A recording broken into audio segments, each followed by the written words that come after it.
please.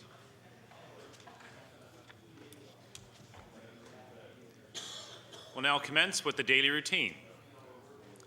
Presenting and reading petitions. Presenting reports of committees. The Honourable Minister of Justice. Thank you, Mr. Speaker. As Chairman of the Committee on Law Amendments, I'm directed to report the committee has met and considered the following bill. Bill number 138, an act to establish an award to recognize bravery of Nova Scotians. The committee recommends this bill with favourable consideration of the House with certain amendments. Refer to the Committee of the Whole House on bills. Tabling reports, regulations, and other papers. Actually, I have a report of Speaker. I beg leave to table a report from the Office of the Ombudsman's Annual Report.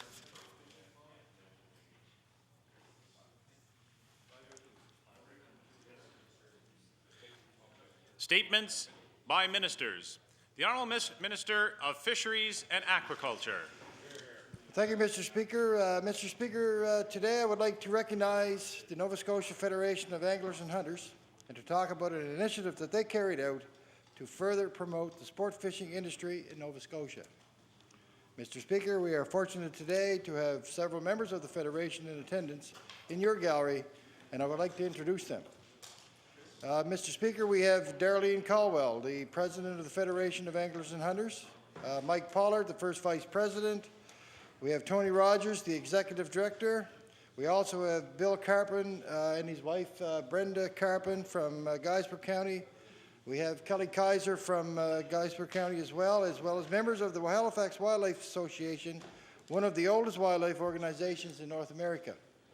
And Mr. Speaker, I would ask that they rise and receive the warm welcome of the House.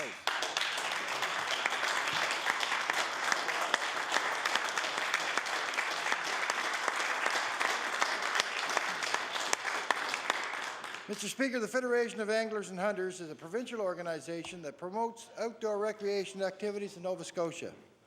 The organization works with the province as we manage our fish and our wildlife species. They are also a strong voice, Mr. Speaker, for the interests of their members as we manage many of the province's natural resources. The Department of Fisheries and Aquaculture has an excellent working relationship with the Federation. Their members sit on the Department's Inland Fisheries Advisory Committee, and they are active participants in our regional advisory process that assists us in managing our sport fishery. The Federation is a champion of recreational fishing, and its members are proactive in promoting this sector. Today, I want to pay special attention to one recent initiative of this organization. Mr. Speaker, the Federation ran a contest to design a fishing fly that would represent angling in the province and carry a story about the people of Nova Scotia. Mr. Speaker, 76 entries were received from the United States, Ontario, Quebec, and the Atlantic provinces. The winning entry was announced at the Outdoor Sport and RV Show in Halifax in March of 2006. And guess what, Mr. Speaker? The winner of the contest is Mr. Bill Carpin, who just happens to be a constituent of mine from Stillwater, Guysborough County.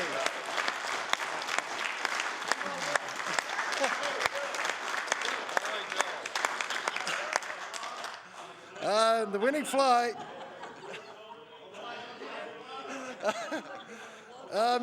Mr. Speaker, the winning fly has a silver and a blue pattern with white and gold and sports the colors of the Nova Scotia flag. The various colors in the fly represent significant aspects of our province. The black hook symbolizes the coal seams that run through Nova Scotia, while the red nose on the fly is a representative of aspects of ceremonies by the Mi'kmaq, as well as beautiful sunsets.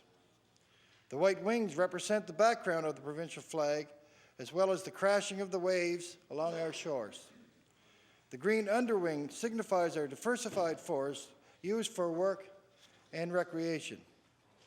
Mr. Speaker, the blue hackle symbolizes our historical link to Scotland. The red bud of the fly stands for the royal lion that is found in the center of the flag and the shield of arms, as well as the red maple leaf that represents Canada. The gold and the silver tag represents prosperity, and the gold tail points upwards in the direction we want to grow as a province. Finally, Mr. Speaker, the silver body represents the strength of Nova Scotia and our future. Mr. Speaker, I applaud the Federation of Anglers and Hunters for their initiative and their continuous efforts to promote the sport fishery. Our sport fishery contributes significantly to the economy, and the Nova Scotia fishing fly is one more way for us to promote the sport fishing in our province. Thank you, Mr. Speaker.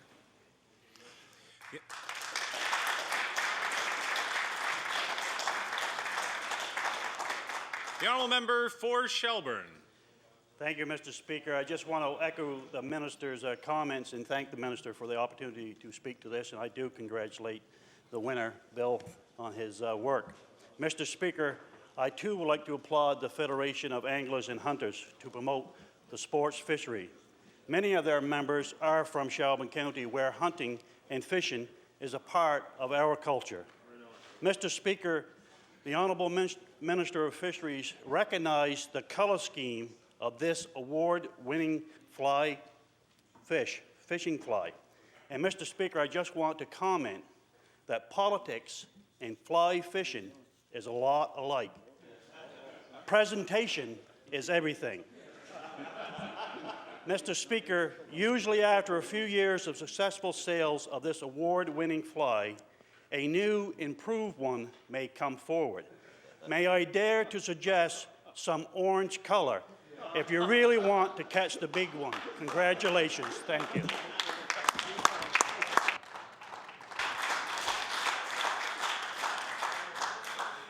The honourable member for Digby Annapolis. Thank you, Mr. Speaker. And I too want to echo the minister's comments and my colleagues from Shelburne. And I congratulate the Nova Scotia Federation of Anglers and Hunters. I've been a fisherman all my life, commercial. I've done a little sports fishing. I see this hook's not real sharp, so I can't use it. But anyway, I believe,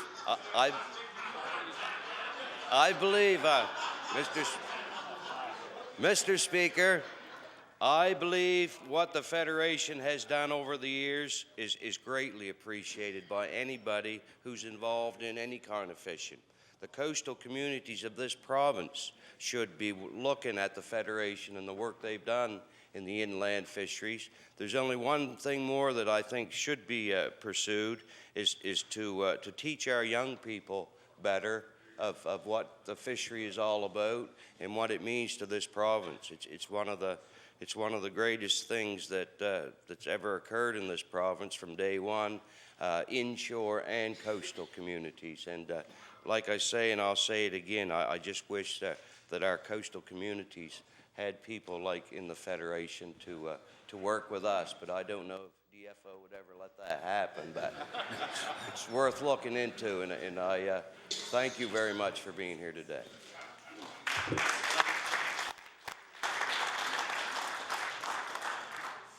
Government notices of motion. The Honourable Minister of Fisheries and Aquaculture. Mr. Speaker, I hereby give notice that on a future day I shall move the adoption of the following resolution. Whereas the Nova Scotia Federation of Anglers and Hunters is a leader in promoting outdoor recreational activities in our province, and whereas the Federation held a contest to select a Nova Scotia fly to promote angling in the province, and whereas the Federation selected the winning fly tied by Mr. Bill Carpin of Stillwater, Guysborough County, Nova Scotia. Therefore be it resolved that all members of this House congratulate Mr. Carpin on his win and applaud the efforts of the Federation of Anglers and Hunters to promote the sport fishing in the province with the designation of this Nova Scotia fishing fly as the official fly of the Nova Scotia Federation of Anglers and Hunters. And Mr. Speaker, I request waiver of notice and passage without debate. There's been a request for waiver. Is it agreed? All those in favour of the motion, please say aye. Contrary, nay. The motion is carried.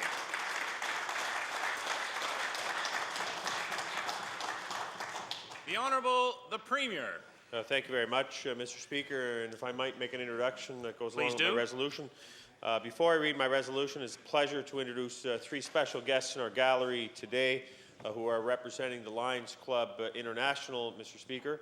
We have Vice District Governor Alex Hancock, past International Director Jim Sherry, and past District Governor Ralph Williams joining us here today in the East Gallery.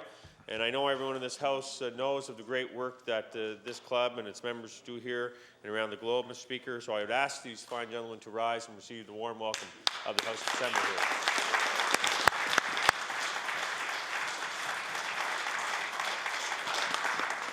Mr. Speaker, I hereby give notice that on a future day I shall move the adoption of the following resolution. Whereas Lions Clubs International is the largest service organization in the world with 1.3 million members in 198 countries and geographic areas. And whereas there are 70 Lions Clubs and 1,870 Lions in the province of Nova Scotia.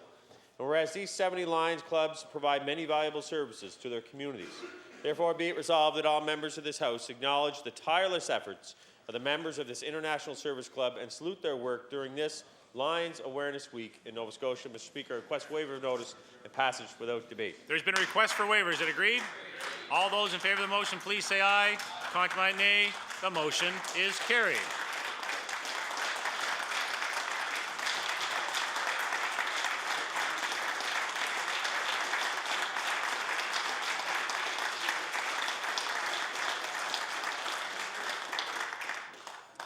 Indeed, we welcome all our visitors to Province House today.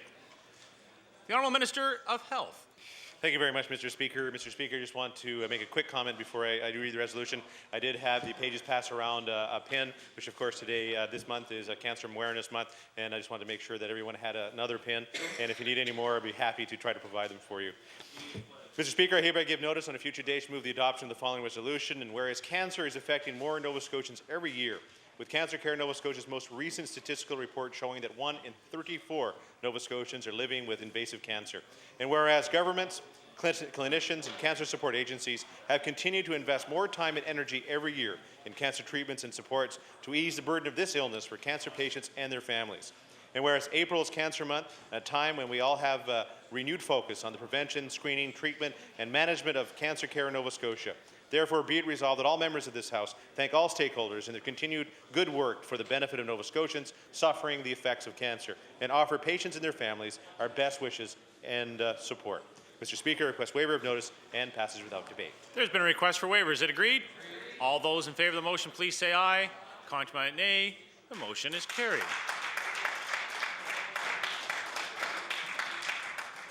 Introduction of bills. The Honourable Member for Annapolis. Thank you, Mr. Speaker. I beg leave to table a bill entitled An Act to Amend Chapter 27 of the Acts of 2000, the Employment Support and Income Assistance Act.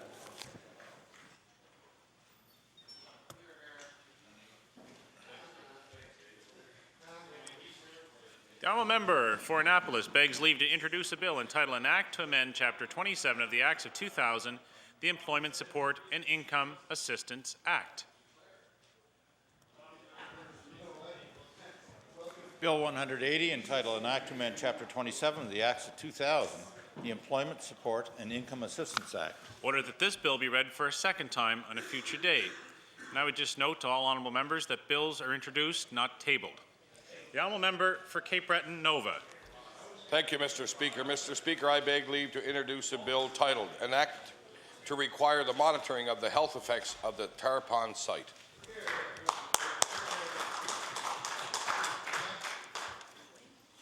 The honourable member for Cape Breton Nova begs leave to introduce a bill entitled An Act to Require the Monitoring of the Health Effects of the Tarpon Site. Bill 181, entitled An Act to Require the Monitoring of the Health Effects of the Tarpon Site. Order that this bill be read for a second time on a future day. The honourable member for Queens. Thank you, Mr. Speaker. Prior to me introducing my bill, I'd like to make an introduction to the House, please. I would like to introduce Dr. Stephen Eyre, Executive Director of the Schizophrenia Society of Nova Scotia, who is here today because he has great interest in seeing this bill move forward today. And if the host could give Dr. Eyre a warm welcome.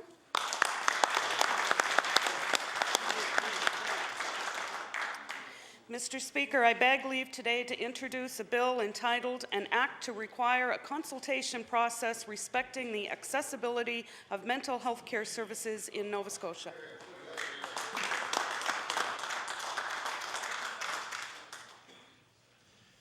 The honourable member for Queens begs leave to introduce a bill entitled An Act to Require a Consultation Process Respecting the Accessibility of Mental Health Care Services in Nova Scotia.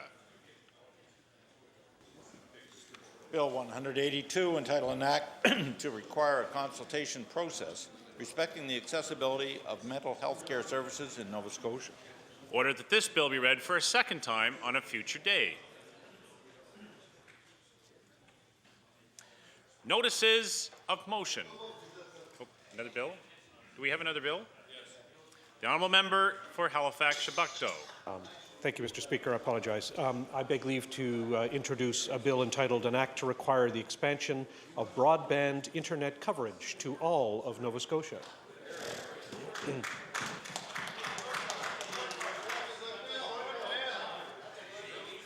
The honourable member for Halifax-Chebucto begs leave to introduce a bill entitled An Act to Require the Expansion of Broadband Internet Coverage to all of Nova Scotia.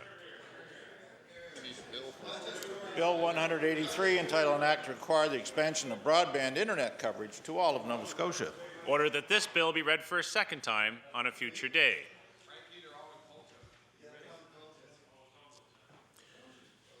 Notices of motion. The honourable member for Shelburne. Thank you, Mr. Speaker. I hereby give notice that on a future day I shall move the adoption of the following resolution. Whereas Tammy Nickerson of Clam Point, Shelburne County has volunteered for the past 8 years at the Cape Sable Island and Clarks Harbour Elementary Schools, and whereas Tammy devotes her time to various school programs, Safe Arrival Collar, Grade 6 activities, and trip fundraiser, head check committee, and whereas Tammy helps in the library, field trip supervisor, and is a minor hockey mum volunteer. Therefore, it be resolved that this House of Assembly congratulate Tammy Nickerson for her hard work and dedication to the Cape Sable Island and Clarks Harbour Elementary Schools. Mr. Speaker, I request waiver of notice and passage without debate. Agreed. There's a request for waiver. Is it agreed? All those in favour of the motion, please say aye. Contrary, nay. Motion is carried. The honourable member for Glace Bay. Mr. Speaker, I hereby give notice that on a future day I shall move the adoption of the following resolution.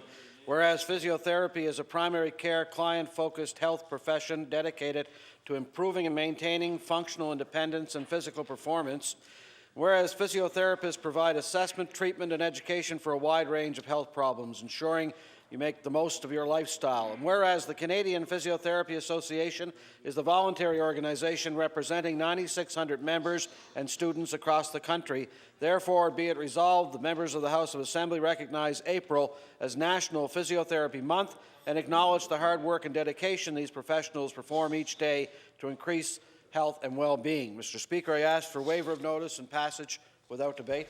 There's been a request for waivers. Is it agreed? All those in favour of the motion, please say aye. Contrary, nay. The motion is carried. The honourable member for Hants West. Thank you, Mr. Speaker. Mr. Speaker, I hereby give notice that on a future day I shall move the adoption of the following resolution. Whereas the National Canadian Vimy Ridge Memorial will celebrate its 90th anniversary on Easter Monday, April 9th, and whereas World War II veteran Myron Phillips, West Hants Cadet Officer Gerald Theriault, and 27 West Hants cadets will be at the National Canadian Vimy Ridge Memorial on Monday to honour the 11,285 Canadians who died during World War I and the 3,598 who fought at Vimy Ridge.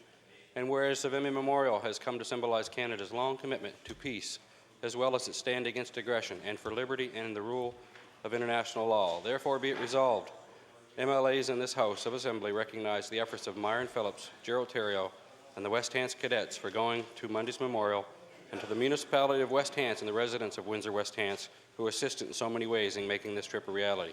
Mr. Speaker, I request waiver of notice and passage without debate. There's been a request for waiver. Is it agreed? All those in favour of the motion, please say aye. Contrary, nay. The motion is carried. The honourable member for Pictou West. Well, thank you, Mr. Speaker. I hereby give notice that on a future day I shall move the adoption of the following resolution.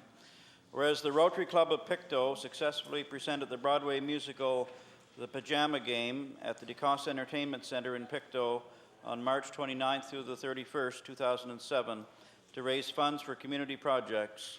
And whereas the 3 largely attended performances featured local actors and actresses, as well as a full behind-the-scenes crew working under director Don Hill, stage manager Linda Monroe, and the talents of many others.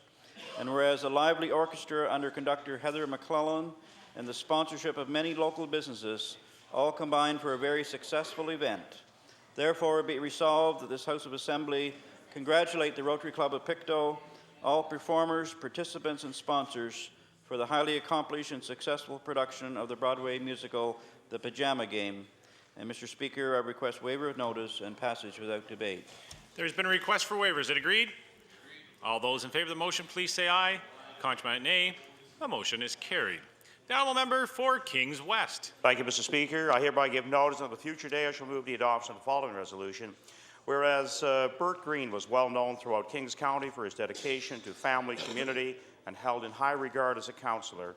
And whereas Bert served his constituents with distinction, his commitment to improving Kings County was evident to the number of committees he served and the dedication he showed to his council responsibilities. And whereas Bert Green set an example to the residents of Kings County, he will truly be missed. Therefore, be it resolved that members of this House extend condolences to Bert's family and the many people who were fortunate enough to call him a friend. Mr. Speaker, I ask for waiver of notice and passage without debate. There's been a request for waiver. Is it agreed? All those in favor of the motion, please say aye. Contrary, nay. The motion is carried. The Honourable Minister of Service, Nova Scotia and Municipal Relations. Thank you. Mr. Speaker, I hereby give notice that on a future day I shall move the adoption of the following resolution. Whereas Betty Thomas of Dartmouth is included in Who's Who in Black Canada, which is a contemporary directory of black success and black excellence in Canada. Whereas Betty Thomas, perhaps the first black from East Preston to be hired in retail in 1966, was the first black woman to be hired as an operator by MTT, and later she was elected as president of the Telephone Employees Union. Whereas Betty Thomas, who currently sits on the Nova Scotia Police Commission, the Halifax Public Library Board, and the Canadian Library Association, received the Queen's Golden Jubilee Medal in 2002, was placed on the W.P. Oliver Wall of Honor in the Black Cultural Centre in 2001.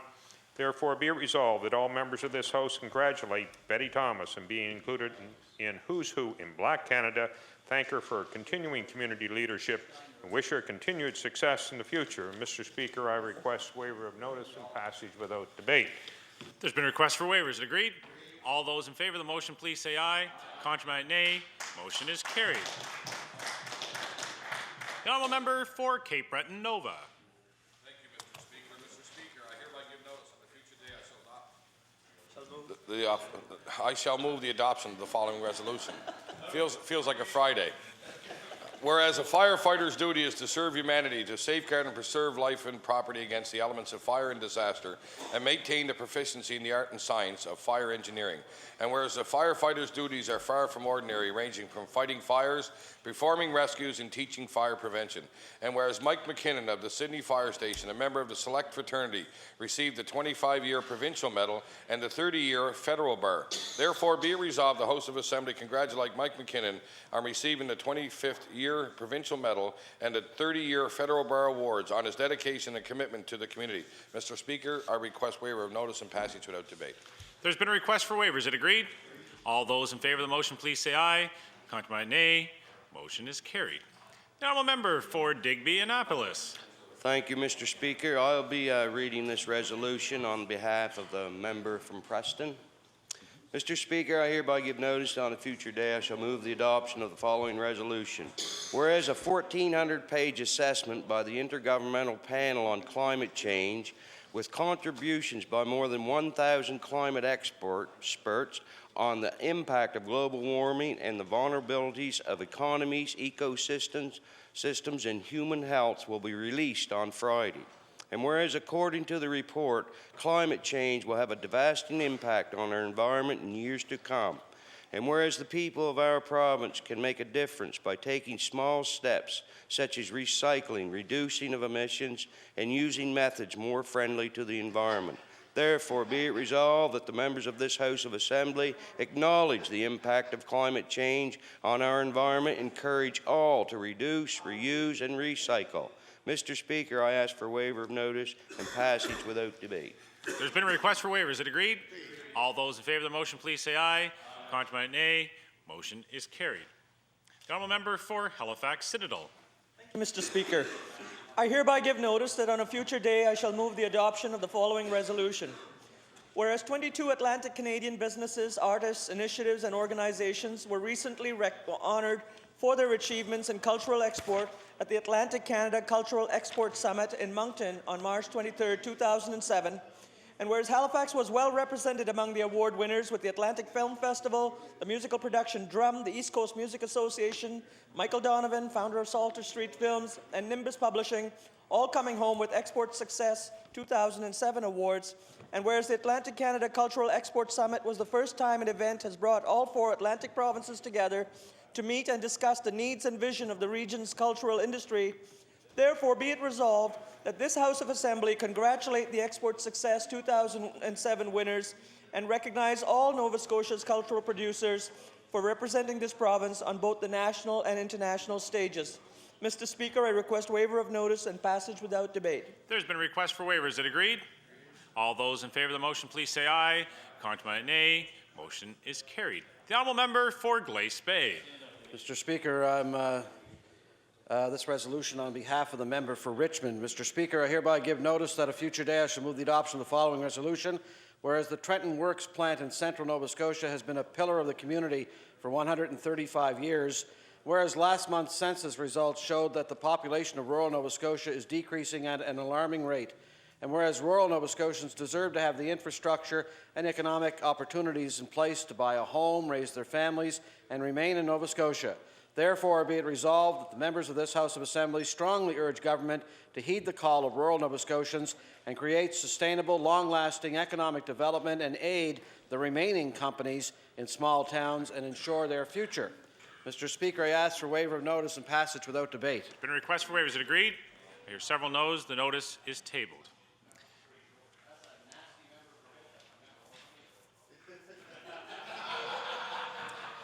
Before we continue with the daily routine, I just reiterate from yesterday for all members to be mindful of both the time and duration for questions and answers. Orders of the day, oral questions put by members. Question period begin at 9:35 and end at 10:35. The Honourable Leader of the Official Opposition. Thank you. Thank you, Mr. Speaker. My question will be through you to the Premier. Mr. Speaker, Alice White is an active 72-year-old who lives in eastern Hants County. Unfortunately, Ms. White broke her arm on March 18th. After a visit to the hospital, she was sent home with her arm in a cast and a sling and a prescription for pain medication. What she needed and couldn't get, pardon me, excuse me. What she needed and couldn't get was home care. Because she lives alone and could not manage without help, Ms. White has been forced to live with her brother, who is an hour away from her home. So my question to the Premier is this: why does his government think it's acceptable that seniors should have to leave their homes due to a lack of home care services? The Honourable the Premier. Mr. Speaker, I'm disappointed to hear of Mrs. White's situation, Mr. Speaker, because indeed I'm very proud of the healthcare system here that we have in Nova Scotia, and I'm very proud of the home care workers and the healthcare workers that we have here as well, Mr. Speaker. The reality is, Mr. Speaker, that as part of the continuing care strategy, Mr. Speaker, one of the focuses that the government is focusing on is that of additional home care services. The Minister of Health has begun to roll out many of the aspects of that, everything from dealing, Mr. Speaker, with such an example would be the home oxygen opportunities that the Minister rolled out in recent weeks. Speaker, those are the types of things that the government wants to focus on to keep people in their homes rather than being in healthcare facilities. The Honourable Leader of the Official Opposition on your first supplementary. Well, I'm pleased to hear the Premier is very proud of the home care workers, and he should be. And, Mr. Speaker, that's part of the irony of Ms. White's situation, because she was a home care worker. In fact, she was a home care worker for 25 years, working and helping countless people in her community. Ms. White has been told that she's not an emergency case and therefore not a priority to receive care. They told her if she calls next week, they'll tell her how far down on the waiting list she is. So my question to the Premier is this: is it simply his government's hope that they can delay care long enough that Mrs. White's arm will heal and then they won't have to provide services anyway? The Honourable the Premier. Mr. Speaker, I'll refer that to the Minister of Health to update the Leader of the Opposition on what's happening with home care here in our province. The Honourable Minister of Health. Thank you very much, Mr. Speaker, and thank you to the member opposite for bringing this issue forward. It's unfortunate that these instances do happen, but through the continuing care strategy, where we're working to expand the number of beds that we have across this province and expand home care services in all jurisdictions, cases like this will become fewer and fewer. But if the member opposite would mind sharing the information with us, we can see what exactly the specific situation is and to see if there's an opportunity for helping this individual. The Honourable Leader of the Official Opposition on your final supplementary. Thank you, Mr. Speaker. Of course, Home Care Nova Scotia has all the information. And, Mr. Speaker, the Minister pretends that this is a case that is an aberration. Unfortunately, it is the regular occurrence in home care services in this province. Mrs. White's case is by no means the only one. She said, Mr. Speaker, to us that if it wasn't for my family, I'd be awful hungry and dirty by now. My question is, when will the Premier admit that his government's strategy for home care is inadequate and denies care and pushes responsibility for home care services onto families? The Honourable the Premier. Again, Mr. Speaker, I'll refer that to the Minister of Health to expand upon his previous answer. Of Health. Thank you very much, Mr. Speaker. And again, we'll see through continuing care strategy the recruitment and training of more continuing care assistants, more LPNs, more RNs, in order to provide the service to more Nova Scotians. And Mr. Speaker, we'll continue to invest in the continuing care strategy to make sure that we have a phenomenal system of home care and long-term care system across this province. The Honourable Member for Digby Annapolis. Thank you. Thank you, Mr. Speaker. My question is for the Minister of Finance, but in his absence, I'll direct it to the Premier. Mr. Speaker, the cost of funeral services are continually... Order, please. Just remind everyone, you're not supposed to refer to the presence or the absence of a member in the House. Just order, please. I will leave that to the House leaders to have that discussion. But I just wanted to note to all members, it's not appropriate to refer to the presence or an absence of a member from the chamber. The Honourable Member for Digby Annapolis has the floor. I'm sorry for that, Mr. Speaker. I'll direct my question to the Premier. Mr. Speaker, the cost of funeral services are continually getting out of the reach of spouses and family members who are on fixed incomes or on financial assistance. The average cost for a funeral in the province is about $6,500, which means the provincial tax is approximately $500 per funeral. For some families, this cost is getting out of reach, and they can no longer pay for the process to help themselves and families deal with this very difficult time that a death can bring. My question is, Mr. Speaker, have you looked at the rebate of the provincial tax on funeral services? The Honourable the Premier. Speaker, I will refer that to the acting minister responsible. Now, Minister of Transportation and Public Works. Thank you very much, Mr. Speaker, and the honourable member, of course, is asking a question about a subject that is very significant for many people, Mr. Speaker. I can say that it's not a matter that in the scope of my knowledge that is under active consideration, but will certainly ensure that the Minister of Finance is made aware of his question when I have the opportunity to speak with him. The Honourable Member for Digby Annapolis on your first supplementary. Mr. Speaker, constituents have told me in some cases $500 to pay for a provincial tax on the funeral is one of their pension payments. A death is very troubling, but when it becomes a financial burden as well, I think we need to start looking at where we can begin to provide relief. Mr. Speaker, in some cases, we are forcing people to place themselves in a bad financial situation because they want to provide an adequate funeral service for their friends and loved ones. My question, will you immediately begin discussions with your Atlantic provincial colleagues to remove the provincial tax off of funeral services? The Honourable Minister of Transportation and Public Works. Thank you very much, Mr. Speaker. And as I indicated in answer to the first question, the suggestion that is implied through the honourable member's question is one which will be brought to the attention of the Minister of Finance. The honourable member for Digby-Annapolis on your final supplementary. Mr. Speaker, the Atlantic provinces and Quebec are the only provinces who apply provincial tax on funeral services.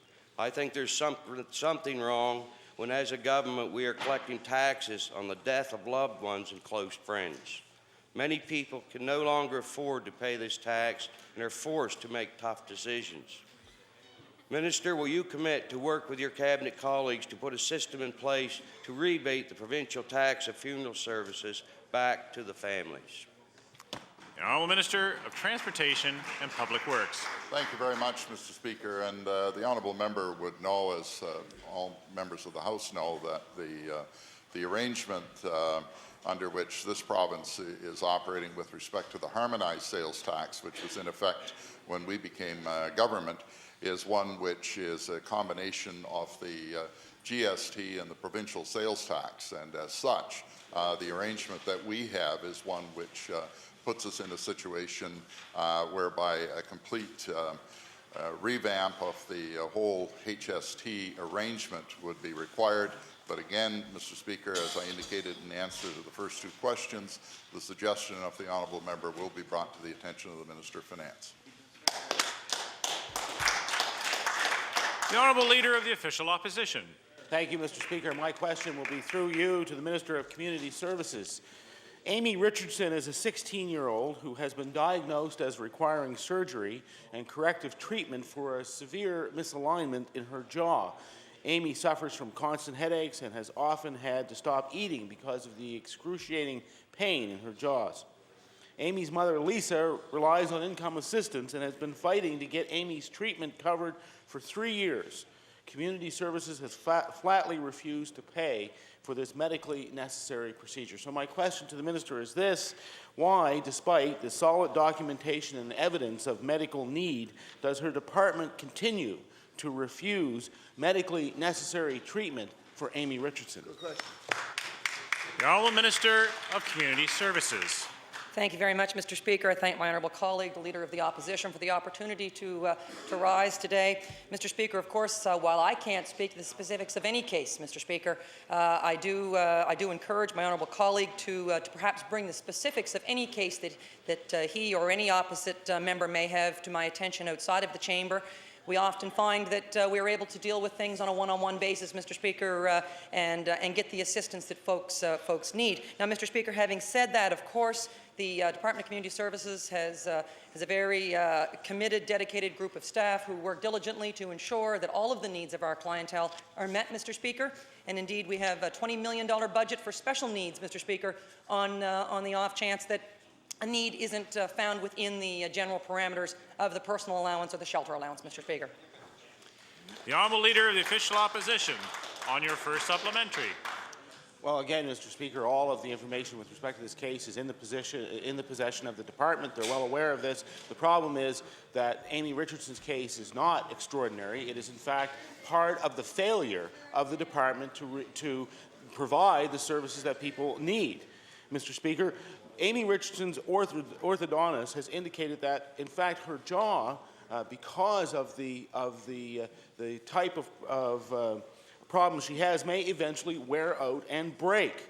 So, Mr. Speaker, the department is refusing to provide assistance despite the fact that a young person in need is experiencing pain that is getting worse. So my question to the Minister of Community Services is this: why does her department think that her staff knows better than the professionals recommending immediate treatment?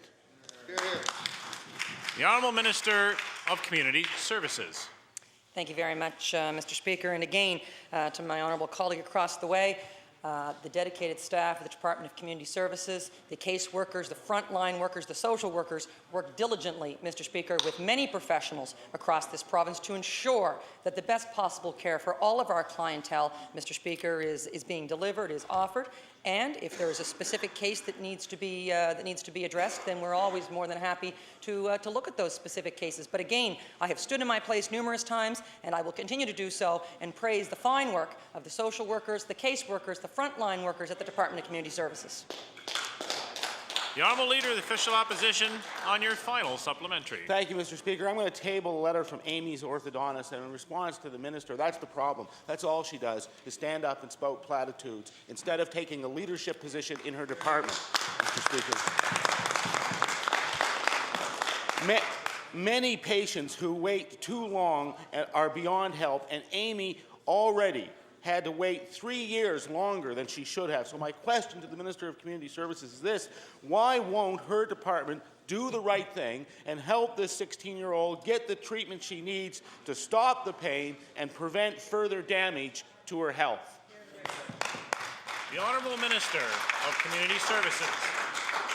Thank you very much, Mr. Speaker. And again, to my honourable colleague, I am always more than pleased to discuss the specifics of any case outside of the chamber, Mr. Speaker, bring them to the attention of the proper individuals within the department. Mr. Speaker, I do not believe that it is inappropriate for me to stand and commit to the individuals in this room or to the individuals across the province the phenomenal work that goes on at the Department of Community Services, Mr. Speaker, and I stand by the hard work that the staff does, Mr. Speaker. The Honourable Member for Halifax Needham. Thank you very much, Mr. Speaker. Mr. Speaker, my question through you is to the Minister of Environment and Labour.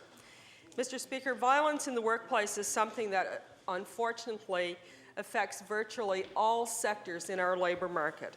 A recent poll of 400 unionized workers conducted by Vector Research shows the type and the frequency of violence against public sector workers is on the rise. Half the men and half the women polled had been victims of violence at work. So, Mr. Speaker, after inexcusably waiting for 12 long years, we finally saw regulations come forward yesterday. But those regulations, Mr. Speaker, will not come into effect for between 6 and 12 months at a minimum. So I want to ask the Minister, Mr. Speaker, after making workers wait so long for workplace violence protection, what excuse can there possibly be for delaying their effect for what in all likelihood will be another year? The Honourable Minister of Environment and Labour. Thank you very much, Mr. Speaker, and thank you for the question. And I am pleased to report that the regulations are in place, and I have a copy here, which I'll table if anyone wants to read them. The rationale for phasing these regulations in is a very good rationale. What we're interested in is education and compliance. This is a full orbited response to violence in the workplace. And so what we are trying to do, Mr. Speaker, is combine regulations with education, with training, and to have compliance. And we have found in our department that as we give time for companies to respond and to grow in, that we get compliance and we don't just have regulations that sit on a shelf and get dusty. Thank you. The Honourable Member for Halifax Needham on your first supplementary. Well, Mr. Speaker, that's not a very good explanation. I think the minister is the one that needs to be educated here and not the workforce. Despite this minister's response, Mr. Speaker, there are a group of workers out there who have no cause to celebrate today. Unfortunately, these regulations, like so many regulations made by this government, remember the Sunday shopping regulations, are also flawed, Mr. Speaker. Instead of getting what should be basic workplace violence protections, workers in group homes, workers in child care facilities, workers outside of retail services, and municipal service workers are left with what they had before, Mr. Speaker, nothing at all. Mr. Speaker, my question... Order, please. One question at a time across the floor. The Honourable Member for Halifax Needham has the floor. Thank you. Mr. Speaker, my question for the minister is this. Why are you treating these groups of workers like second-class citizens and denying them the same protection from workplace violence as other workers? The Honourable Minister of Environment and Labour. Thank you very much, Mr. Speaker. As the honourable member knows, within the occupational health and safety legislation that already employers have a duty to protect. And so all employers have that. What we have done is for those occupations that are at high risk of violence in the workplace, that they get a special attention because that's where the problem is the greatest, Mr. Speaker. And, Mr. Speaker, the honourable member opposite, the one who asked the question and the other one who's asking a question off record, should know this, that if they read the International Labour Organization, it targets the same group that we targeted for protection. The honourable member for Halifax Needham on your final supplementary. Well, I think that they may target, but I'm very doubtful that they would say that workers that aren't in high-risk categories don't deserve the same protections in their workplace as everybody else.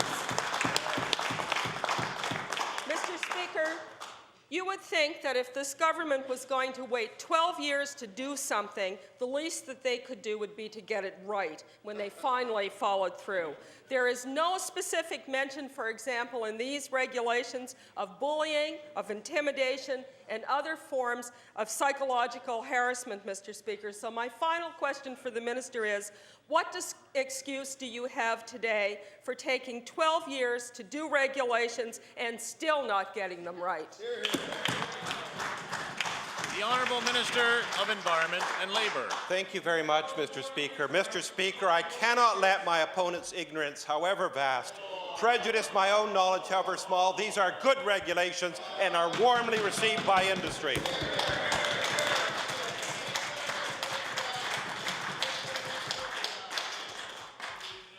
The Honourable Member for Kings West. Thank you. Thank you, Mr. Speaker. Mr. Speaker, my question is for the Minister of Community Services. In November of 2000, child care professionals from around this province marched on the legislature demanding better wages for both trained and untrained child care workers. At that time, the federal Liberals recognized the hard work done by these professionals and created a stabilization grant program whereby each untrained child care worker received $1,000 a year and the trained child care worker received $4,000 per year over and above their regular salaries. The minister committed to extending the payment of these grants from the province to child care professionals until March 2008. When asked whether this grant program would continue beyond that date, the minister has avoided the question. I hope I don't get the same reaction today. My question to the minister, will stabilization grants continue to be paid in the same manner they are now beyond March 2008? The Honourable Minister of Community Services. Thank you very much, Mr. Speaker, and I thank my honourable colleague for the opportunity to discuss the 10-year child care plan that this government brought in, Mr. Speaker. And oftentimes, Mr. Speaker, I get criticized for speaking too long in my answers. So, Mr. Speaker, I'm going to be short this time. I'm going to tell my honourable colleague that last week, when the federal budget passed in Ottawa, it included the extension of those stabilization grants to 2014. The Honourable Member for Kings West on your first supplementary. The child care workers in this province are among the best trained in the country, yet after 4 years of university education, up to 10 years of experience, some of our child care workers are only receiving $23,000 in salary. The stabilization grants have meant an additional $200 a month after tax in the hands of our trained child care workers. These professionals have come to rely on that money to survive. It is time we stop paying lip service to the hard work and dedication of these child care professionals and show them our real appreciation where it counts in the pocketbook. My question to the minister, as $4,000 doesn't buy what it used to, will the minister commit to adjusting the amounts paid under the stabilization grants to account for inflation and standard of living? The Honourable Minister of Community Services. Thank you very much, Mr. Speaker. And again, to my honourable colleague, the opportunity to discuss the operating grants, which are the components, Mr. Speaker, that we brought in last month, Mr. Speaker. $54 million commitment by this government. Included in that $54 million commitment included in that $54 million commitment, Mr. Speaker, part of the operating grant commitment is that 75% of those dollars must go to salaries or benefits for the child care workers, Mr. Speaker. The honourable member for Kings West on your final supplementary. The minister indicated yes, that the federal government has committed to extend the stabilization grant funds to the province of Nova Scotia until 2014. However, when asked whether that money would flow through to the hands of the child care workers, the minister was non-committal. It would not be the first time that this department has received federal money intended for a child care program rather than spending it where it desperately needed. It has been hoarded away for a rainy day. We don't want the stabilization money to see the same fate as the $35 million of early learning and child care money that is sitting idle in the government's coffers. So my final question to the minister is, will the minister commit, and how much, to the workers, trained and untrained? The Honourable Minister of Community Services.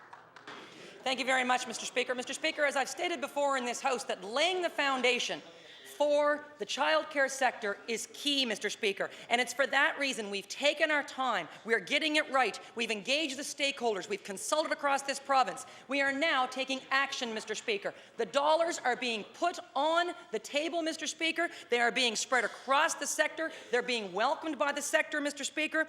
As we have already done with the layout and the consultation, we will continue to roll those dollars out in the different avenues where they need to go, Mr. Speaker. Absolutely. The dollars will flow through to the workers, Mr. Speaker, because the quality childcare in Nova Scotia absolutely depends on the quality of the childcare sector and the quality of the childcare workers, Mr. Speaker. The honourable member for Cape Breton Nova. Thank you, Mr. Speaker. Mr. Speaker, my question is for the Minister of Community Services. Community-based vocational programs for people with disabilities are struggling with operating costs that have been frozen since 1994. Understaffing, long waiting lists, and aging facilities and equipment. In 2002, a renewal project was announced that encompassed all programs for disabled Nova Scotians. Meanwhile, the process is used as an excuse to defer requests for support. My question to the Minister, how much longer will her department delay helping these programs to continue to operate? The Honourable Minister, Community Services. Thank you very much, Mr. Speaker. My honourable colleague brings to the floor a very important topic, Mr. Speaker. There's no question that the residential review, the review of the service provider funding has gone on, Mr. Speaker. It's now time to take those reviews and make some action on them, Mr. Speaker, and that's absolutely a commitment of the department. Along with that, Mr. Speaker, though, is the importance of those programs that we put in place at the ground level, at the community level, in order to allow for the services for persons with disabilities to broaden their community base, Mr. Speaker. We saw the tremendous success of the pilot program in Cape Breton. We have expanded that to the northern region immediately, and it will go all across the province, Mr. Speaker, by the end of the year, along with the other two programs that we put in place at the community level, Mr. Speaker. The honourable member for Cape Breton Nova on your first supplementary. Thank you, Mr. Speaker. Mr. Speaker, in 2004, a need for separate vocational review was identified by the Department of Community Services, but a team wasn't established until 2005 and 2006. Now, in the fall of 2006, a discussion paper was put on hold until the department attempts to address gaps identified in the review. However, the stakeholders have never been told what those gaps are, what the next steps will be, or what the timeline is. So my question to the Minister of Community Services, why aren't the timelines more open and transparent? The Honourable Minister of Community Services. Thank you very much, Mr. Speaker. And again, to my honourable colleague, it's extremely important that we all recognize that there absolutely are gaps in the services that we provide. We recognize that, Mr. Speaker. It's for that reason I've been working with my colleague, the Minister of Education, to ensure that we take what we've learned, Mr. Speaker, from our residential review, from our service provider funding review. We work together to ensure that the services and the programs that we need to have on the ground for our clientele, for Nova Scotians, are there, Mr. Speaker, in a timely and accessible manner. The honourable member for Cape Breton Nova on your final Thank you, Mr. Speaker. Mr. Speaker, I remind the minister again that operating costs have been frozen since 1994, the most vulnerable in our society. Programs for disabled adults are struggling with an average of 64% increase in the cost of heat, lights, insurance, and other costs over that time period. So my question to the minister, how much longer will her department use this stalled review as an excuse to delay increasing funding for these programs and addressed long waiting lists? The Honourable Minister of Community Services. Thank you very much, Mr. Speaker. And again, as soon as we can get the budget process out of the way, Mr. Speaker, and get that put to rest, we can move forward with implementing some of the very exciting programs that we've got in the department to roll out, Mr. Speaker, on the community level, as well as with our stakeholders across the province, our service providers. It will be my pleasure, Mr. Speaker, to roll those out as soon as we possibly can. The Honourable Member for Halifax Atlantic. Thank you, Mr. Speaker. My question is for the Minister of Community Services. I'm sorry. I'm sorry. There are so many. I'm sorry. Sorry.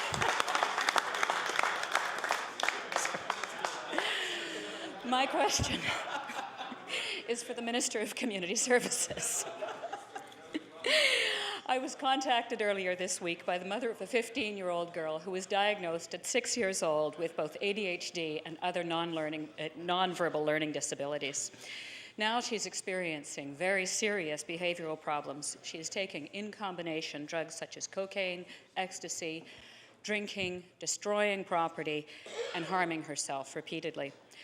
Right now, she's in a government treatment facility where she is assaulting staff, has publicly urinated in front of other clients, has harmed herself, and some nights she hasn't even returned to the facility at all. My question is, what is the government doing to proactively treat the rising levels of serious behavioral problems in youth before they end up in even more serious trouble after crossing the 16-year-old barrier? The Honourable Minister of Community Services. Thank you very much, Mr. Speaker. My honourable colleague brings to the floor a very important issue.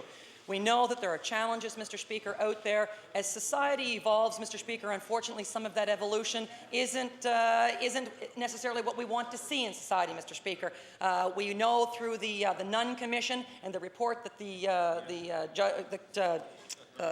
Merlin Nunn did, we are able to take the lessons that we have learned, some of those hard lessons, Mr. Speaker, and move forward with the implementation of all of the recommendations of Justice Nunn. But even more importantly, Mr. Speaker, than just moving forward with recommendations, it's actually breaking down the silos that exist within our departments to ensure that we have the free flow of information, to ensure the services and the programs are accessible and deliverable for families across the province, like the one my honourable colleague referenced earlier. The Honourable Member for Halifax Atlantic on your first supplementary. Mr. Speaker, I would certainly agree that society is moving faster than this government, and we are tired of asking whether youth like this are, in fact, the responsibility of the Department of Community Services or the Department of Health. On March 21st, in this House, the Minister spoke of a strategy to bring together all of the resources we have in the province. My question is, on what date will this strategy become reality and in effect so that youth like this girl are no longer falling between the cracks, between the silos, and can begin receiving the mental health services they need as soon as they are actually seen to need them?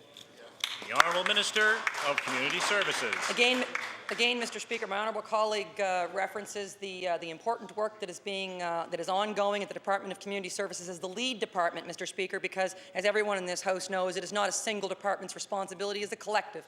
We are pleased to take that lead. We are actively engaged in an interdepartmental committee at the Deputy Minister level. We are actively seeking the director who will take the lead with this youth strategy. And Mr. Speaker, specifically to my honourable colleague's question, Justice Nunn provided a framework within which to work.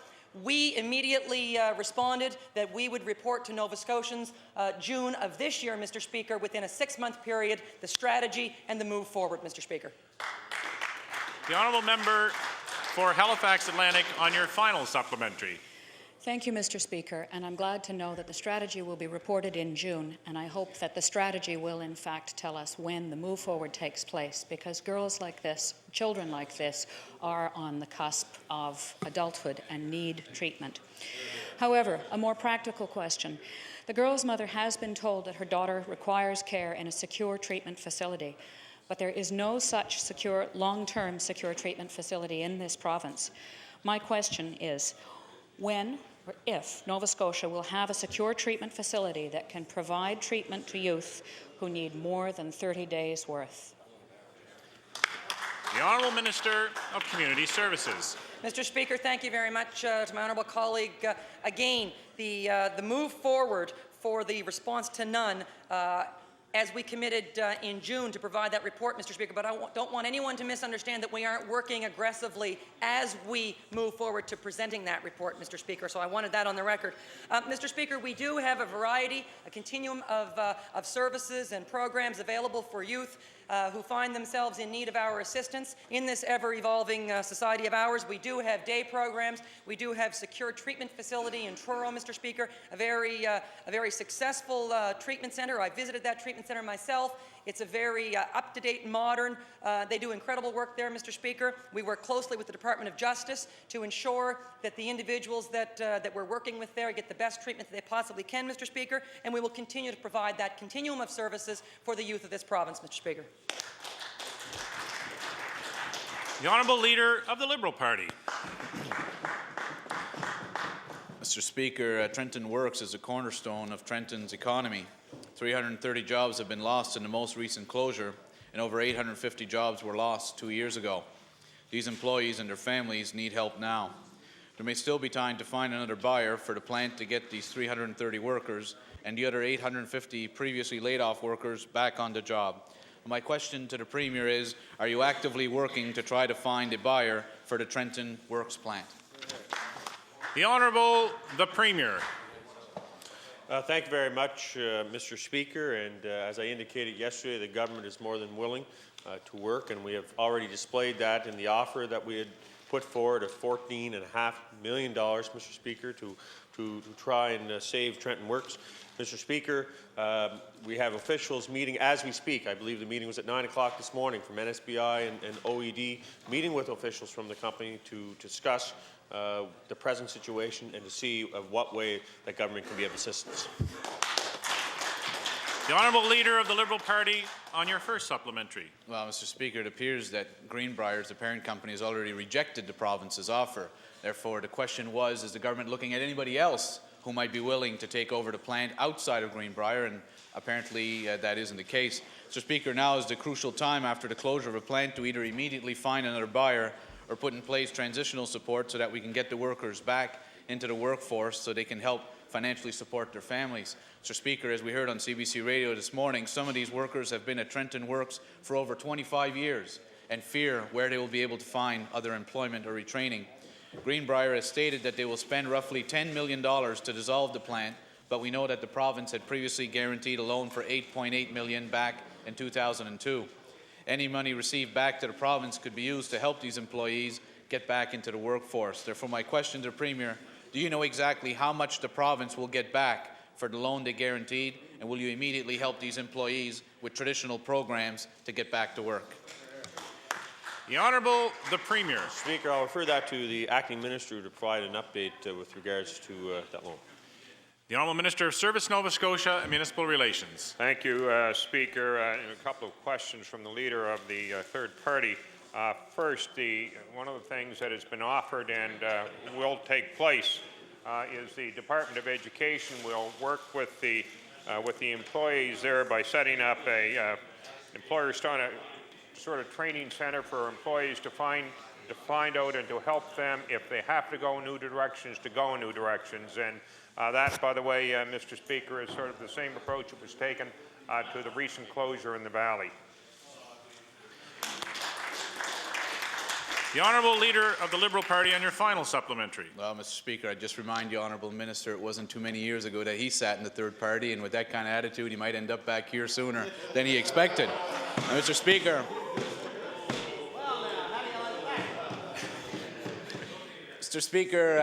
the Premier knows that 330 jobs have been lost at Trenton Works. 350 jobs were lost at Maple Leaf Foods. Over 200 jobs were lost at Shaw Woods. And over hundreds of jobs were lost recently at the EDS call center in Port Hawkesbury. Mr. Speaker, all of these companies needed help, they need assistance, and they need leadership from the Office of the Premier. While we continue to grow our urban areas, your government is allowing our rural economies to wither away. Your rural economic strategy is failing, and you're doing nothing to curb the depopulation in our rural communities. So my final supplementary to the Premier is how many more plants have to close before you take notice of your government's failure to develop the economies of rural Nova Scotia? The Honourable the Premier. Well, Mr. Speaker, the interim leader of the Liberal Party is absolutely wrong, Mr. Speaker. The fact of the matter is we are more than willing to sit down with Trenton Works. This government is working on a daily basis, and our officials are working on a daily basis to see the economy of this province grow, and we will not stop, Mr. Speaker. We will not stop until we provide opportunities for young Nova Scotians, not only this year, but in the years to come. I can assure you of that, Mr. Speaker. The Honourable Leader of the Official Opposition. Thank you, Mr. Speaker. My question will be through you to the Minister of Justice. We continue to hear reports in the media of mental health consumers having trouble accessing the services they require to deal with their illnesses. Some are even being brought before the courts instead of being given alternatives and access to the treatment they require. We have been raising with successive ministers of justice the need for alternatives like mental health courts now for over 3 years now, Mr. Speaker. When I last asked the minister about the establishment of a mental health court in November, he said, our department is presently in the process of looking at other jurisdictions' mental health courts, how they have been implemented and how successful they've been. So my question to the minister is this: when will your government finally move to implement a mental health court? The Honourable Minister of Justice. Thank you, Mr. Speaker. I'd like to thank the Leader of the Official Opposition for that very good question. Yes, I did say that in November, and I can tell you that the department, myself, have put a lot of effort in the last number of months to not only look at other jurisdictions, but as to what we can do here in Nova Scotia that will address that very serious issue that we've heard about a lot lately, particularly in the last 6 months to a year. I can tell the Honourable Leader as well that with the new Deputy Minister in the department, one of my priorities is to address that very issue he's talked about, and I can tell you that we are aggressively pursuing that issue with the judiciary and other members of the, for example, the Bar Society, to see what we can do to address that very serious issue. The Honourable Leader of the Official Opposition on your first supplementary. Well, Mr. Speaker, clearly the government has an obligation to provide necessary treatment services for mental health consumers so that they never reach the courts in the first place. That's a given. But there are and will continue to be situations where individuals end up before the court. So my question for the minister is, after 2 years of inaction, 6 more months of study, why has the government not already moved forward with a mental health court? The Honourable Minister of Justice. Thank you, Mr. Speaker, and again, thanks to the Leader of the party. I think, in fact, that the Honourable Leader has, in fact, answered his own question. If it was a very simple solution, Mr. Speaker, we would have implemented that some time ago, and it's not simple. One thing I want to see is that how we can address the issue of those who are arriving in court when possibly they should not begin there in the first place. So that's part of the discussion we're having, Mr. Speaker, and that will be part of the solution, is that we'll look at other opportunities for those individuals who probably should not arrive in the criminal court to begin with. The Honourable Leader of the Official Opposition on your final supplementary. Thank you, Mr. Speaker. Well, I've met with those involved with the mental health court in Newfoundland. My office has been in contact with those involved with mental health courts in Ontario and New Brunswick. And I'm sure the minister knows that the reports from these courts have been universally positive. And they believe that this model has a lot to recommend itself. In addition, Mr. Speaker, it is also supported by organizations like the Canadian Mental Health Association. So my last question to the minister is this: how much longer will you make mental health consumers wait to get the kind of services they need through the justice system? The Honourable Minister of Justice. Thank you, Mr. Speaker, and again, thank you to the Leader of the Official Opposition. Only as long as it takes to make sure that we get it right in this province. You're right, there are other examples in this country have been successful. It requires all those stakeholders in this province to buy into what we're attempting to do, and I can reassure this House, Mr. Speaker, we are putting a lot of effort to ensuring that this issue is dealt with in a quick as possible manner as possible, and that it is being pursued at this time. Thank you. The Honourable Member for Glace Bay. Mr. Speaker, my question is for the Minister of Health. Mr. Speaker, in December of 2005, health ministers from across the country met on patient wait time guarantees and came up with wait time benchmarks. At that meeting, the ministers agreed that wait times for hip replacement surgeries would be decreased to 26 weeks. And the ministers further agreed that all provinces would have detailed action plans on how they were going to achieve those goals by the end of 2007. So my question for the minister is, does his department have a detailed action plan to reduce wait times to 26 weeks as they agreed, and when will his department reach that goal? The Honourable Minister of Health. Thank you very much, Mr. Speaker. And Mr. Speaker, we've had a wait time committee that has been coming up with some recommendations. That committee has tabled their report. That report is now available on the internet, on our website. We are now enacting those recommendations. As you know, we've already committed to a wait time guarantee in the realm of radiation therapy. We will be providing quicker access to that by increasing our equipment, by increasing the radiation equipment, and of course working with more individuals in order to do that. So, Mr. Speaker, we're well on our way, and pretty much every investment that we make in healthcare today is at improving access for all Nova Scotians. The Honourable Member for Glace Bay, on your first supplementary. Mr. Speaker, currently some patients in this province are waiting 18 months or longer for hip replacement surgery, and the entire time they wait, they're in excruciating pain. The only relief comes from medication, Mr. Speaker. 20% of patients who are waiting for hip replacement surgery in Cape Breton are waiting longer than 18 months. Mr. Speaker, only Saskatchewan has a longer wait list than we do. Only Saskatchewan and Ontario have wait lists longer than 9 months. Alberta is performing hip replacement surgeries within 3 months of a referral from a specialist. My question for the minister, Mr. Speaker, is why are Nova Scotians forced to wait an unacceptably long time in constant pain for hip replacement surgery in this province? The Honourable Minister of Health. Thank you very much, Mr. Speaker. And we all know that the wait time is far too long in orthopedic surgery. Mr. Speaker, we'll continue to increase the capacity of our system in order to see these patients quicker. But, Mr. Speaker, it also we have a higher rate of that replacement in the province, where more and more people are being referred for surgery.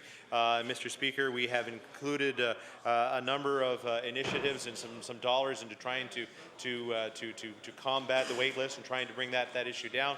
But, Mr. Speaker, the rate keeps going up, so we're just barely trying to keep it at an even pace. But we do need to continue to invest, and as I said, all investments in healthcare do aim at increasing access for Nova Scotians. The Honourable Member for Glace Bay, on your final supplementary. Mr. Speaker, we know that the province has joined with their federal buddies and announced a new pilot project regarding wait times for orthopedic surgeries and develop a centralized wait list across the province. Currently, there are 4 DHAs that offer hip replacement surgery, and the wait times for each are not that different. But the one thing that they all have in common is that the wait lists are all much too long.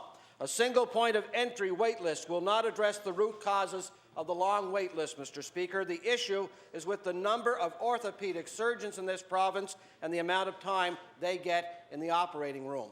So my final question for the minister, Mr. Speaker, is when will the minister address the real issues behind joint replacement wait times, the lack of orthopedic surgeons?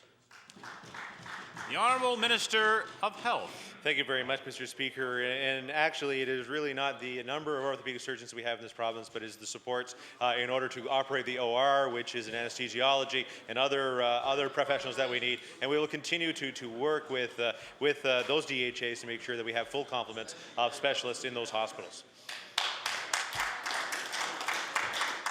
The Honourable Member for Timberley Prospect. Thank you, Mr. Speaker. My question today is for the Minister of Education. Mr. Speaker, around this time last year, which was of course election time if we remember, the government promised to extend the tuition support program for students with individualized program plans, but for just one more year of help. The intention of this program is to provide alternative options for those requiring an education outside the public school system. Mr. Speaker, many of the students funded by this program received a third year of funding, and they're now being told, time's up, back to the public school system. So my question for the minister is, how can you say that a child who needed tuition support last school year won't need it this school year?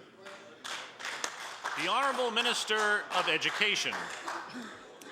Mr. Speaker, to the member opposite, his information is accurate. The intent of the tuition support program was to provide students a pull-out opportunity to address the specific needs they had that at that point in time were not being met in the public school system. We recognized that for some students that was going to take more than the 2 years, and as a result of that, we did extend that to the third year. That third year was designed to be a transition year because the intent of the program has always been that those students would be able to be integrated back into the public school system. Parents of those students were aware of the extent and the length of time and the extension for that third year, and we will be working with those parents as we continue to transition students back. The Honourable Member for Timberley Prospect on your first supplementary. Thank you, Mr. Speaker. The situation for these students is very stressful for them and their parents because in most cases, parents will have no other choice but to remove their children from these beneficial programs located across the province. These children who have been failed by chronic underfunding in the public school system are now going to be forced back into that very system. That needs help from this Minister of Education. So my second question to the Minister is, why won't she guarantee that this program will be available to students for as long as they need it in their school history? The Honourable Minister of Education. Mr. Speaker, to the member opposite and to all members of the House, I have indicated that we are currently doing a review of all of the programs that we have in the province to provide special supports to special needs students. That review commenced in February. The report is to be delivered to me in May, and out of that report there will be recommendations. And once I see those recommendations, I'll better prepare to give direction as to where we go in the future. One of the programs that will be assessed during that evaluation will be the tuition support program. The Honourable Member for Timberley Prospect on your final supplementary. Thank you, Mr. Speaker. I'm waiting for all these announcements, including the Minister's report to parents, the teachers teaching out of their specialty areas. It's going to be a busy spring for the Minister and myself. Mr. Speaker, not only do Nova Scotia students suffer the indignity of having one of the lowest amounts in Canada spent on their education, now they're being told they're not important, that this need for special needs students is not important enough. It seems what is important and what is the priority is how much money can the Department of Education save. These students and their parents just want the opportunity to get the best possible start in life for their children. So my final question to the Minister is, why are students who have not met with success in the traditional school system being put back into that very same system where they will meet unfortunate failure again? The Honourable Minister of Education. Mr. Speaker, to the member opposite, he is correct again. It will be a busy spring, and I look forward to working through these issues with the member opposite. With respect to students who will be transitioning back, we recognize through the work that's done in our schools and through the work that comes out of the assessments in the special schools where these students have been placed, we will be more familiar with and perhaps have better strategies so that when those students come back into our schools, we can develop individualized programs that may be more specific to their needs. The Honourable Member for Cape Breton Nova. Thank you, Mr. Speaker. Mr. Speaker, my question is for the Acting Minister of the Public Service Commission. In a survey a few years ago, over 25% of Nova Scotia government employees reported they had witnessed wrongdoing on the job. We're nearly 9,500 civil servants working for this government, Mr. Speaker. That's a troubling number of alleged instances of wrongdoing. Despite these survey results and repeated calls to bring forward legislated, ironclad whistleblower protections, this government chose cabinet-approved regulations instead. It's a little wonder that the most recent annual report shows that not one individual came forward to report an incident of wrongdoing. I asked the minister, acting minister, when will you see that your regulations aren't working and bring forward the necessary regulations? The Honourable Minister of Service, Nova Scotia and Municipal Relations. Mr. Speaker, the regulations, I believe, are working. The one thing about the civil service in Nova Scotia is that it's a pretty comfortable relationship between employees and managers. I know that, for example, in the department that I head, there are surveys that go out to employees, and they are asked honestly to talk about the strengths and the weaknesses of the relationships and also the operations of the department. The Honourable Member for Cape Breton Nova on your first supplementary. Mr. Speaker, even sources within the government structure recognize that the current regulations are in fact deterring people from reporting wrongdoing. Last year, the Ombudsman told this minister's department that they have received expressed concerns that the regulations made employees fear disciplinary action if they reported something that was not an immediate threat to life or limb. Instead of making the needed changes, however, this government has maintained that regulations. With that result, not one single person came forward last year. So again, I ask the acting minister, why did you refuse to listen to the Ombudsman's advice to make it easier to report wrongdoing? The Honourable Minister of Service, Nova Scotia and Municipal Relations. Like all departments, Mr. Speaker, the Public Service Commission does take very seriously comments and suggestions of the Ombudsman. These concerns were reflected on in the department.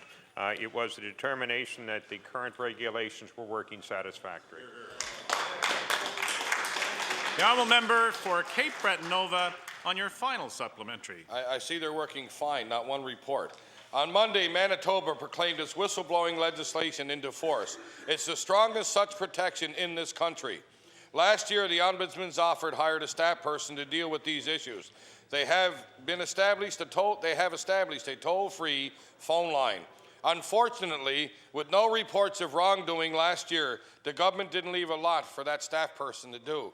So my question for the minister, when will the government admit that the regulations have been a failure and scrap this system in favor of real legislated protections? The Honourable Minister of Service, Nova Scotia and Municipal Relations. Mr. Speaker, the honourable member will remember, as indeed will most members of the House, that we did have a couple of very well publicized instances of wrongdoing in the public service here in the province, including one in Service Nova Scotia and Municipal Relations. As a result of those incidents, all departments reviewed processes and procedures. Regulations were tightened up. Staff training took place, Mr. Speaker, and I'd like to think that those steps that were taken by the government mean that there is far less wrongdoing going on in the civil service than before, and I do believe that the regulations that are in place are working. The Honourable Member for Kings West. Thank you, Mr. Speaker. Mr. Speaker, my question is for the Minister of Education. Mr. Speaker, Nova Scotia students pay the highest tuition fees in the country. During 2006-07 academic year alone, students paid approximately $6,571 in tuition fees, 2,224 more than the national average. Mr. Speaker, the Minister and this government have promised to reduce tuition fees in this province to the national average by 2010-11. Mr. Speaker, this would require yearly reductions in tuition fees, which the government does not plan on doing this year. My question to the Minister, how can the Minister fulfill this government's promise to bring tuition down to the national average by freezing tuition for a year? The Honourable Minister of Education. Mr. Speaker, thank you to the member opposite for the question. The commitment of this government was to move the tuitions to the national average by 2010. That is still our goal, and our first major step, of course, was in January when we provided a bursary for students. Our second major step is in the budget that we have before us now, which is to freeze tuition. And the third step is to provide an additional bursary on top of the freezing. And with that strategy and with that aggressive approach, we will have reached the goal by 2010. The Honourable Member for Kings West on your first supplementary. Bill C-48, which was a federal grant, provided only Nova Scotia students with a $440 tuition reduction. Mr. Speaker, it is important to remember that this reduction occurred because of federal funding, not provincial funding. Mr. Speaker, this government has yet to disclose how it plans on reducing tuition fees to the national average if federal funding is no longer provided. This is quite possible considering that Nova Scotia was forced to opt out of a Liberal Atlantic Accord agreement and opt into a conservative marginalization program. My question to the Minister, will the Minister tell students across the province how it will reduce tuition fees to the national average if the province no longer receives federal dollars? The Honourable Minister of Education. Mr. Speaker, to the member opposite, each year as the budget is prepared, I believe that this government has made a commitment and will recognize that freezing tuitions is a priority for this government, and it will be during budget deliberations as we approach our next budget year. The Honourable Member for Kings West on your final supplementary. Mr. Speaker, students in Nova Scotia have witnessed firsthand an increase in tuition by more than 35% since 2001-2. Mr. Speaker, despite the minister's claim the student rally in February, it really is the result of this government's neglect and underfunding. Mr. Speaker, this government cannot continuously rely on federal government to fulfill campaign promises. My question to the minister, will this government pick up the slack, continue to match or exceed the funding for tuition reduction after federal monies run out? The Honourable Minister of Education. Mr. Speaker, to members of the House, I believe that the steps that we have taken were well received by the students in this province. In fact, they marked that as historic. The fact that we were freezing those tuitions.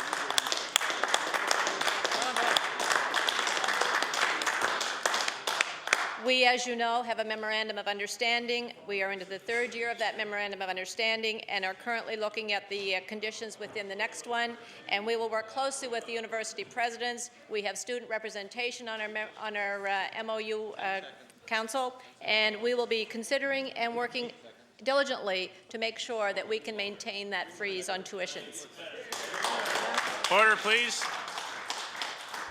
The time allotted for question period has expired. Order, please, as well.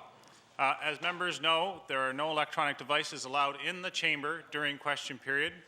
On 3 occasions now, the member for Kings North has seen fit to use an electronic device.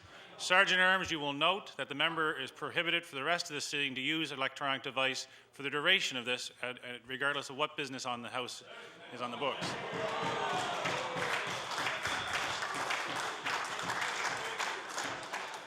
The Honourable Member for Timberley Prospect on an introduction. Thank you, Mr. Speaker. That should be also extended, Mr. Speaker, to chewing gum in the House, but that's another topic.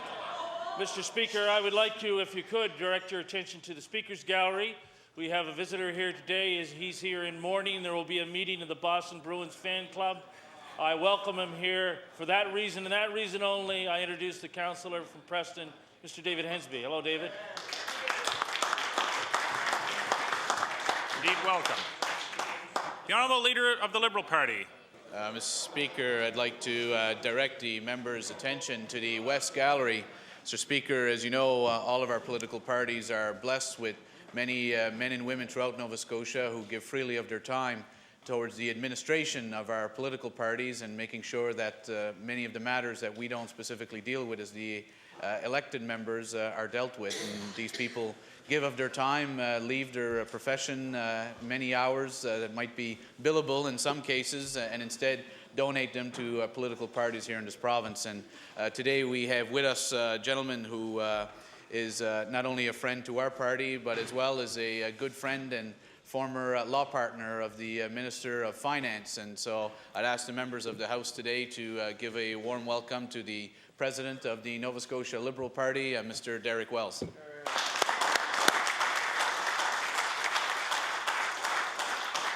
The Honourable Leader of the Liberal Party.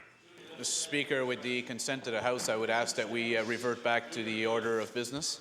There's been a request to revert back to the order of business, I believe, to the introduction of bills. Is it agreed? The Honourable Member for Preston. Thank you, Mr. Speaker. I beg leave to introduce a bill entitled An Act to Amend Chapter 1 of the Acts of 1994-95, the Environment Act.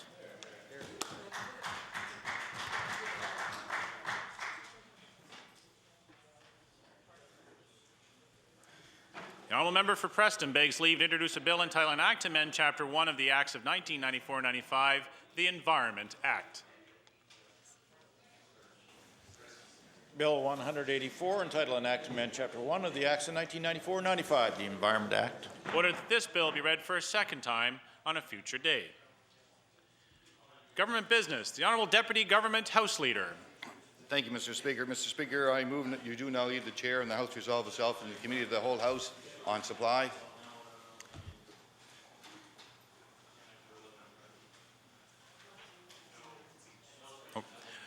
The motion is carried. The House shall now resolve itself in the committee of the whole House on supply.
Good morning.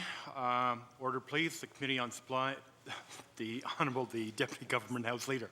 Thank you, Mr. Chair. Mr. Chair, I move that we continue the estimates for the Department of Education. Thank you. We will continue with the estimates of the Minister of Education. I understand the Minister would like to make some opening comments this morning. Thank you. Thank you, Honourable the Minister of Education. Thank you, Mr. Chair. And I would like to acknowledge that there has been a change of staff here with me today. The Deputy Minister is not with me here, but in his place and very capable replacement, Mike Sweeney, Senior Director with the Department of Education.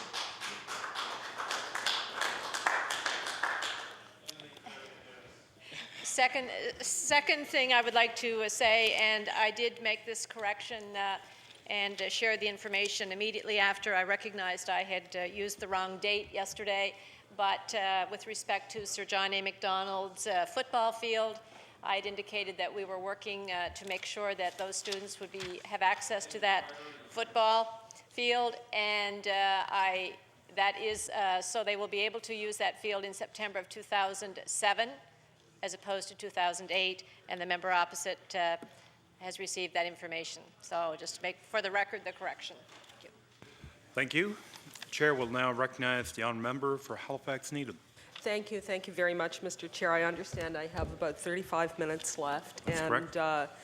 I'm really very appreciative to have an opportunity to speak with the minister and her staff about a few areas, both in the field of education, but I'd like to probably be raising some questions around training with respect to workers who are being displaced in the transition, just to alert your staff to this. So I welcome the staff who are here from the Department of Education with the Minister. I also want to start by saying that in the time that I have been the member for the constituency I represent, Halifax, Needham, North and Central Halifax, I've been very privileged to be in the schools, from the elementary schools to the high schools and the community college that is in my constituency, and I am constantly impressed and humbled by the competence and the professionalism of the teaching staff in those various educational institutions. And I want to say that to the department and to the minister, what great teachers we have and what excellent principals and administrators we have in those facilities. And so many people, so many of these professionals go way beyond what is required in their collective agreements or in their job descriptions.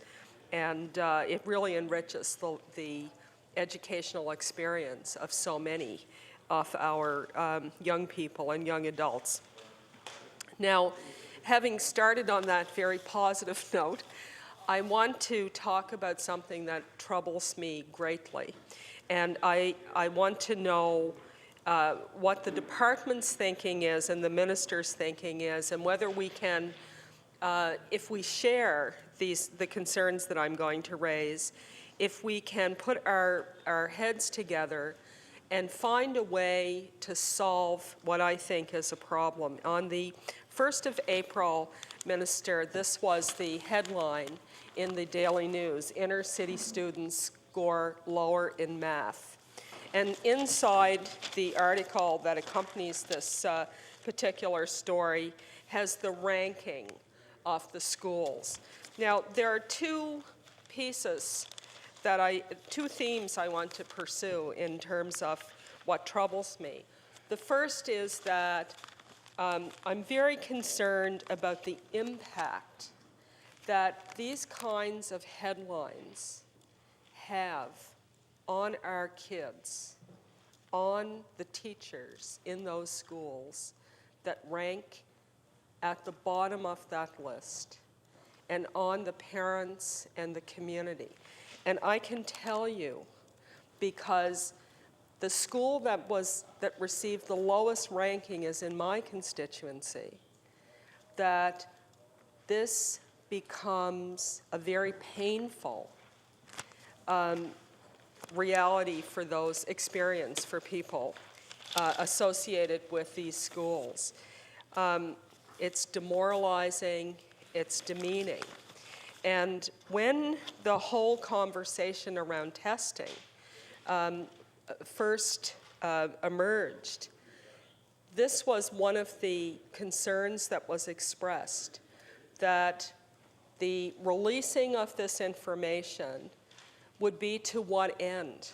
Would it result in improvement in math scores, or would it result in better services and supports into the school areas, or would we consistently just have these results used to sort of beat up on those areas that there's always going to be someone on the bottom, sadly. And this really very much concerns me. It's been a painful experience for people in my constituency that deserve better. And I don't fault the media. The media have a job, they report the news, and when the results come out, that's news, and what those results are. So I want to ask the minister, does this trouble you and your department? And if so, what can we do so that we mitigate the harm that this kind of publication of score results can have in a community? Thank you. Thank you. The Honourable, the Minister of Education. Thank you, Mr. Chair, and thank you also to the member opposite for raising a very important, I guess perhaps more than one issue in the comments, and a concern that we definitely share at the department, and I share that personally.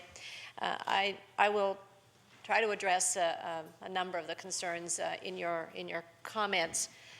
One, of course, I think we all agree, and I certainly am very proud to say that we have an excellent teaching staff.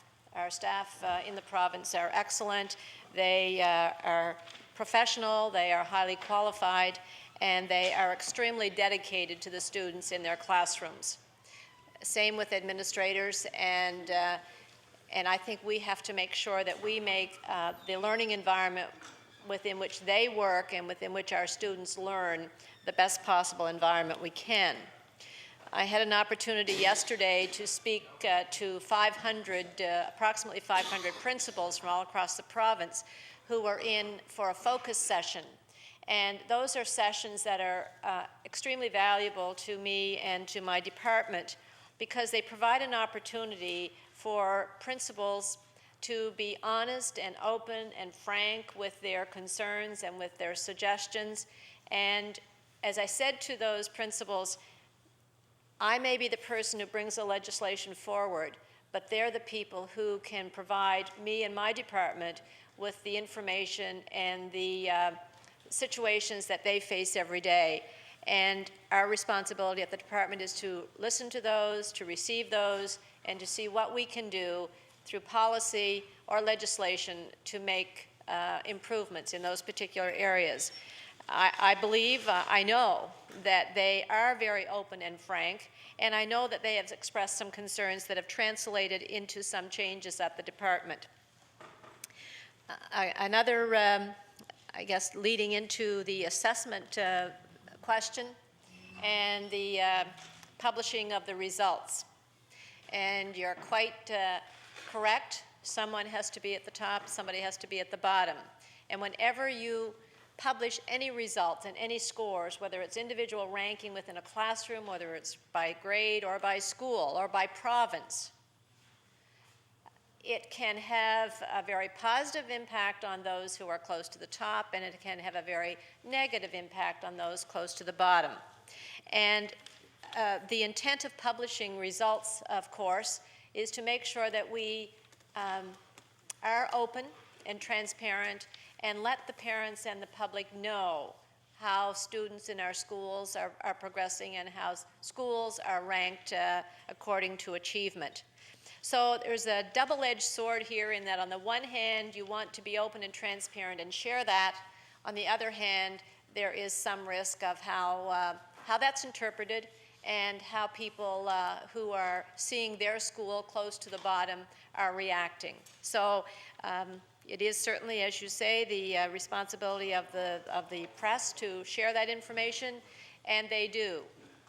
And I guess we have to try to make sure that we are making progress in our schools so that those scores can be compared perhaps from one year to a next. And by doing a year's comparison, if there are improvements in a school score, then that's a part that you can celebrate, that there have been some improvements. So how you deal with the scores and the statistics and what you do with them, you can spin that into something positive. But to see them listed there and you're either first or you're 50th is a matter of that we can't change. However, we do recognize that some schools have scores that need improvement, and we have individual students whose performance needs improvement. And one of the divisions at the Department of Education deals specifically with assessments, and our goal is to try to determine early on, and we all know the importance of early intervention, early detection and early intervention, is to find out early on what areas of difficulty, what weaknesses individual students or groups of students may have, so that we can design programs and supports to address those weaknesses. And we do have a fairly comprehensive assessment program which extends from grade 3 up through and including grade 12. And those assessments are administered with the understanding and the expectation that the results of those will be used to drive changes and initiatives and programs. Having the assessment and getting a score is only the first step. The second step is what can you do to try to close the gap and address the concern. And so we have a grade math assessment at grade 3, a math assessment at grade 3, and a literacy assessment at grade 3. And we also have a literacy assessment at grade 6. And thank you. The honourable member for Halifax Needham. Thank you very much, and I'm sorry to cut the minister off. I know she knows so much about so many things in her department, but I have very limited time, and I have several questions that I would like to get through. So if we can focus on the topic and then just maybe move on, that's what I'm hoping we can do. Please do. So I appreciate what the minister is trying to tell me, I think, as well as what attempts are being made to improve the results of the tests. And of course, that's certainly another concern I have. But I have to say that I'm now becoming more skeptical about some of this stuff. I'm becoming skeptical about the amount of resources that we're putting into the testing and all of these kinds of things without seeing the kinds of changes. And I'll use the school that ranked the lowest as an example, St. Pat's Alexander School. One of the things that happens is that when these results are published, you know, and when the information starts coming out, and this isn't the first publication, then parents start pulling their children out of those schools, and they send them to private schools, or they get area transfers into other schools, and what happens is the low scores, in a way, become perpetuated. In terms of family members, parents whose, means quite often, frankly, parents who have the educational background, attainment, and means to fight their way through the education system, to get area transfers, to have a family member who lives someplace else, like a grandparent or whatever, have the child go live in another part of the community where they can have access to a school and where the scores have been better. I've seen this now. I've seen exactly what happens to the response to this kind of information. And so we can talk about the science in kind of a very intellectual way. This is what we're measuring. This is why we're measuring it, and this is how we'll respond. But, the human nature doesn't act the way our logic and our science acts. And quite often, there are a whole bunch of other factors that come into play around this stuff, and the results don't dramatically change. In fact, in some cases, for schools especially, on the low end, they deteriorate even further in this process. So That's what I want to say. I have become more skeptical, where I had been convinced that testing and the releasing of test results might not be the might not be the disaster that some people were predicting. I'm not so sure anymore, given the schools I represent and the experience that I see for kids in some of the schools that have the hardest row to hoe. But having said that, I want to talk about a different area, and that is around suspension information. I know that there was an attempt, or the department had talked about harmonizing, trying to develop some standards for the gathering of suspension information across the province. Of course, I'm most interested in suspension information around the schools in my particular constituency. And again, these are quite often inner-city schools, and the community is very interested in knowing more about suspension information. The Minister of Justice has moved forward with the plan to open the centre over at St. Pat's High School, but that has places for 12 at-risk kids. And I can tell you that, and I don't have to tell you, I'm sure you know, 12 doesn't really begin to scratch the surface of the number of kids that get suspended from some of our even elementary schools, as well as